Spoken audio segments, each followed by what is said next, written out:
Hello, ladies and gentlemen. Uh, Welcome back to my first video in a while.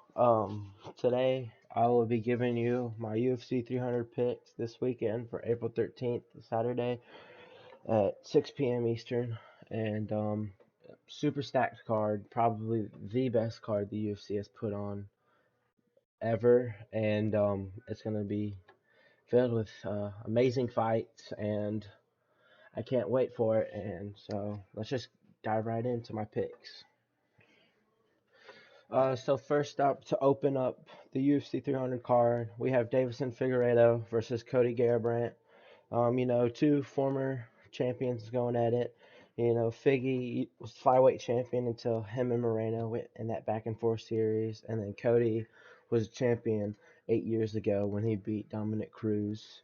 But to get to the fight, there's a couple points I've had. Cody is way past his prime.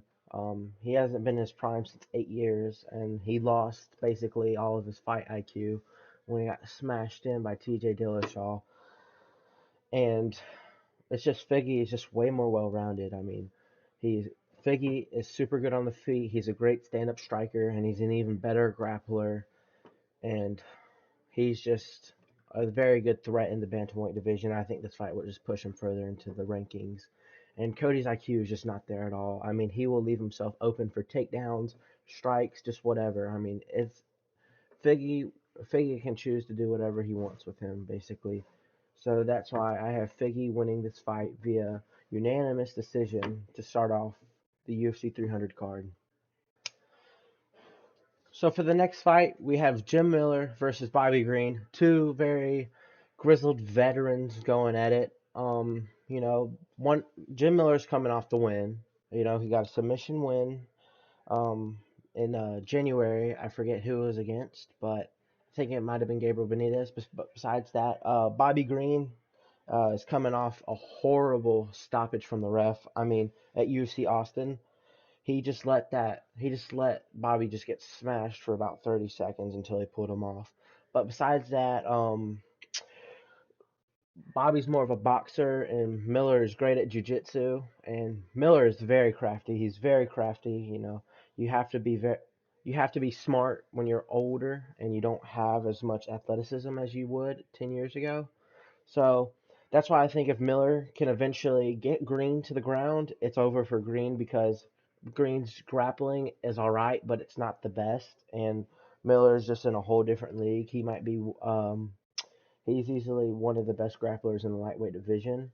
You know, Do Bronx definitely has him beat out, but Miller is definitely up there.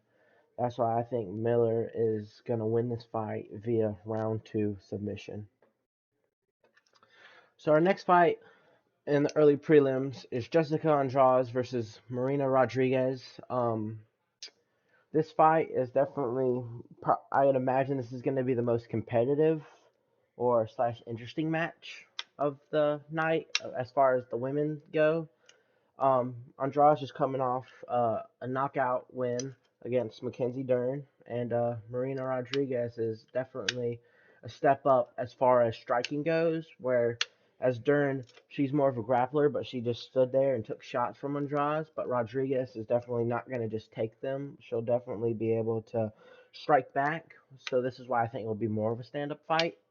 But however, if it does go to the ground, I can definitely see it being a lay and pray for Andrade for that round until she can, you know, consider herself like good to go once she's not rocked anymore.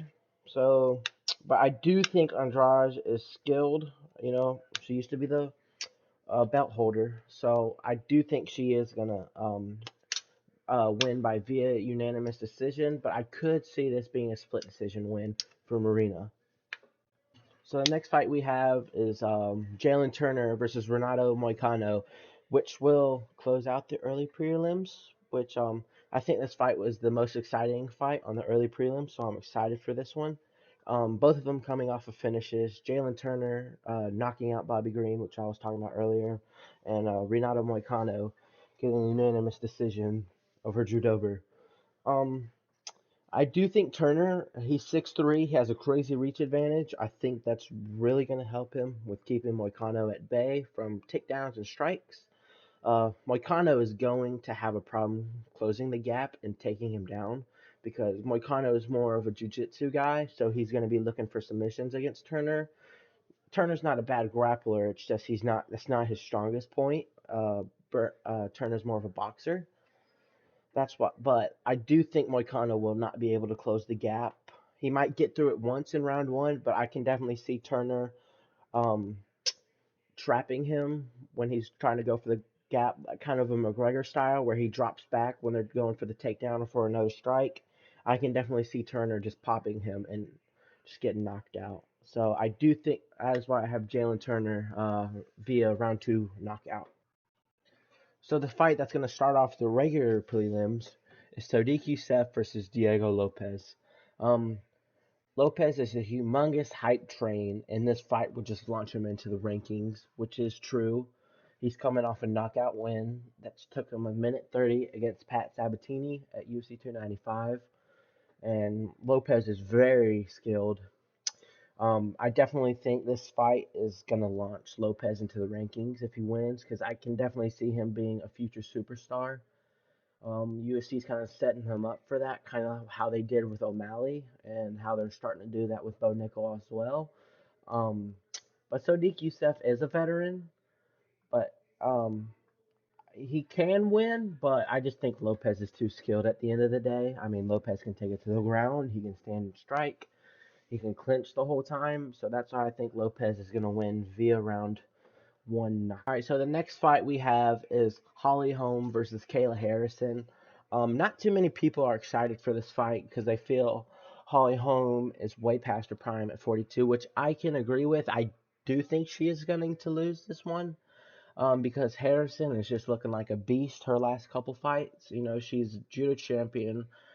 It's not going to be a Ronda Rousey. While Ronda was an amazing judo fighter, but as far as MMA goes, she was really just fighting bums her early days until she met Holly Holm and Amanda Nunes. You know, I definitely think Kayla Harrison can. I think she's older, but I definitely think I can see her going out with a belt wrapped around her waist, and so that's why I'm picking Harrison via round three submission. Most likely armbar. I've been watching some of her older fights. She does tend to go for that armbar a little more than any other submission. So So the next fight we have is Calvin Qatar. I don't really know how to say Calvin Cater. I'm sorry. Versus Aljamain Sterling. You know, Calvin has not fought since he lost last to Arnold Allen back in October of 2022. So it's been a year and a half since he has gotten to the cage. So I would not be surprised if I see some ring rust in there, like we saw with Colby against Leon. Um, Aljo is coming off a TKO loss to Sugar and to Sugar Sean back in 292. Aljo is just an amazing grappler, and Qatar is going to struggle. I definitely think Qatar is a good takedown defense guy. You know, he stuffs most of people's takedowns, but I just think Aljo is just gonna find that hole because Aljo is very smart. He has some good fight IQ. He's a veteran, but I don't see Aljo getting submission. I see a unanimous decision in Aljo's future. So next fight we have to close out the prelims is Yuri Prochazka versus Alexander Rakic. I definitely think this fight should have been above Bo Nickel versus Cody Brundage. Maybe if Bo was fighting somebody in the top 15, maybe, but I don't think he deserves. I'm getting off track. Besides that, it's gonna be a very fun stand-up match. You know, I was looking at the statistics and I was going back looking at their old fights. I was looking at footage. Both of these guys really like to stand up. They don't usually go for takedowns, unless if Yuri is fighting somebody who's a better striker than him. But I do think it's going to be a very fun stand-up match. However, I think Yuri's fighting style is too unconventional for Rakic. Um, you know, Yuri, he stands at weird angles, which is hard to, you know, analyze as a fighter. You don't know which way it's going to come, and that's why I do think Yuri will look like a prime Lyoto Makeda with his kicks and his punches. Just I think Yuri's going to swarm him, and I don't think Rakic is going to be able to do anything about it. So I have Yuri via round two technical now. So to start off, the biggest main card of all time, more than likely, it's up for contention with some others. Bo Nickel versus Cody Brundage. This is basically an easy lob for Bo Nickel. You know, Bo Nickel, he was an amazing college wrestler. I think he went 120 and 3 in college. I mean, 3 losses and 120 wins is absolutely insane. Um, this is just, yeah, like I said, it's an easy lob for Nickel. You know, no offense to Cody, but he's not that great. So I think it's going to be similar to when he fought Jamie Pickett or Val Woodburn, where Bo easily gets the finish in round one. I mean, Brendan's will be taken down and will be Nickel's toy until he wants to end it. So don't overthink this one. Nickel, Nickel via round one submission. On the main card, we have maybe the most important fight on this card the main besides the main fight is Charles Oliveira do Bronx versus Arman Sarukian. Um, Dana White said this is a number one contender fight. However, it does look like Dustin will be fighting Islam rather soon. But so I'd imagine they'd get a shot after Islam and Dustin do their thing. This is a very hard fight to pick. I mean, both of them are very great at striking and grappling. You know, both of them coming off knockout wins against Benil Dariush, um, Surakian at UFC Austin, and Oliveira at 289. Um, I would not be surprised if either one of them wins this. It's going to be 50-50. It could even be a draw. That's how close I think it is. Um, However, though, the old lightweights have been holding it down for a couple years now. The top three really hasn't changed the same. Oliveira, Gaethje, and Poirier have been, you know, taking down these new prospects coming in. Poirier with Benoit Saint-Denis the other week, and Justin Gaethje against Fiziev a couple of months ago. More of a year ago, sorry. That is why I do think Oliveira will win by round three submission, but I definitely want to make this clear.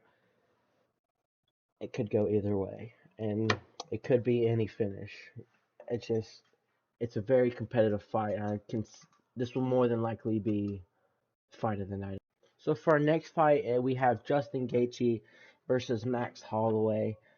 I know I just said the last fight could definitely be fight of the night, but I was kind of lying. I think this will most likely be fight of the night. Um, Holloway has been bulking since his fight against the Korean Zombie in Malaysia, so so I think everybody was ruling out Holloway, but I think more people are coming around to him because they have seen he has been bulking. Um, I do think the outcome of this fight will be similar to Justin versus Tony Ferguson. I do think Gaethje is just going to piece him up, and it's just going to add up until it's uh, around later round, the championship round stoppage. And I do think I can see this ruining Max's chin and him going back to the featherweight division and just getting rocked by everybody like Ferguson. So I am hoping Max wins. I'm cheering for Max. I like both of them, but I like Max a little more. I do think, however, Gaethje's going to win this via round 4 TKO. For the co-main event of UFC 300, we have Zhang Weili versus Yao Zhenan for the UFC Strawweight Women's Championship. Um, I think this is going to be the least competitive fight on the card. I think Zhang is just going to maul her. Um, no offense to Zhenan. I do think she is a good fighter. I don't think there's anybody who can catch Weili at 115. I mean, she destroyed Amanda Limnos back in August. I think this could even be 50-40 if Zhang is just on top of her game. I would be willing to bet my dog. I would sell my dog if Zhang Weili didn't win. That's what I'd be willing to bet. I'm willing to bet my dog that Weili is going to win. I think it's going to be a Viet dominant UD, but I could definitely see Zhang getting a finish too. It's just going to be, there's no hope for Yan Jinan at all. So I am picking Zhang Weili to defend her belt. For our main event of the evening, we have Alex Pereira versus Jamal Hill. When this fight was first announced, I don't get. Everybody was kind of down. They were hoping it was going to be like McGregor versus Chandler, but I think this fight is an amazing fight. Do I think it's 300 worthy? No, I don't think this is 300 worthy main event, but it's still an amazing fight. So I'm not too mad about it. Um, Alex Pereira, I mean, he has so much power. I mean, he took out Yuri in his last fight. You know, Yuri's a great fighter. So, I mean, and Pereira didn't start training MMA until a couple years ago when he wanted to go hunt down Izzy. Um, Jamal Hill is very smart though, so he's definitely I can definitely see him trying to play it safe with Pereira, but at the same time, Hill has a huge ego. He thinks he is amazing, which he is, but I don't think he's as amazing as Pereira. Um, but I also think this will be like the Yuri fight where Alex will wait for the perfect opportunity to throw that amazing left hook that he's famous for. And that is why I'm picking Alex by round two knockout. But the only way I see Jamal Hill winning this is by split decision. But I definitely do think Pereira's going to win, and he will retain his belt. And I think that will be it. Thanks for watching. I think I'm gonna do events for every pay-per-view. Maybe even do some fight nights coming up in the future. But just have a great day.